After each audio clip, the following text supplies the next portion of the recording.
Good morning mga boss. So this is my life as a construction worker. So samahan nyo ako mga boss sa aking morning routine. Alright, let's go!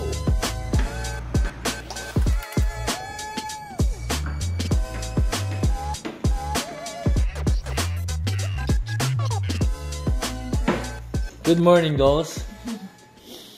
Mag-unang silok obri. Alas 6:30. Anak ko ba sa dalo? Makikita ka ready ng mga ano. Hi guys, syempre hindi mag-start yung work natin pag walang coffee. So punta tayo ng iMart guys, try natin yung kape ni Kalinte.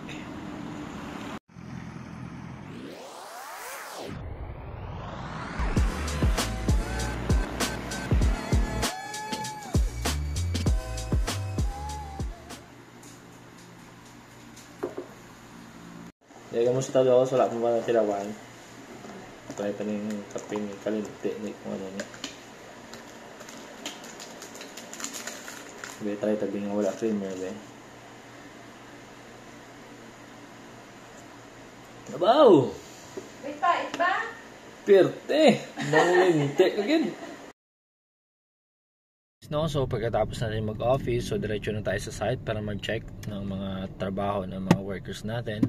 So, ganyan talaga guys, no? Pag nagnegosyo ka, so dapat ikaw talaga yung pumupunta sa site mo kasi ikaw talaga yung nag-check. Huwag nating mostly, no? Iasa lahat sa person in charge kasi may mga experience na ako niya, no? So, medyo hindi maganda yung naging pangyayari nung inasa ko lang lahat sa person in charge. So, at this moment, so nag-learn na tayo guys. So, tayo yung talaga pupunta para mag-check sa bawat trabaho, no?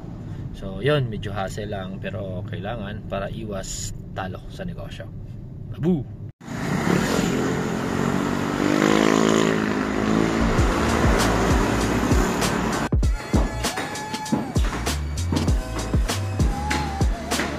Yun sa mga workers pala natin mga boss.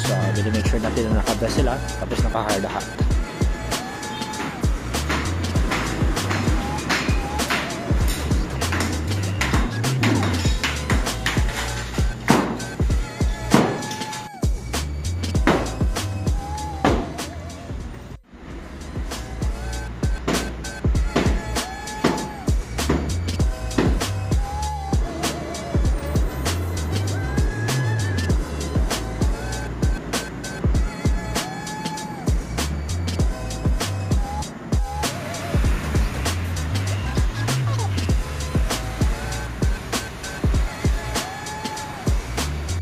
Ay, grabe, sobrang init. So, ganito yung life namin mga boss, no, bilang construction worker. So, yun, sa mga construction worker dyan, alam ko, nakaka-relate kayo kung gaano kainit yung trabaho, gaano kahirap para mapatayo ang isang establishments, no.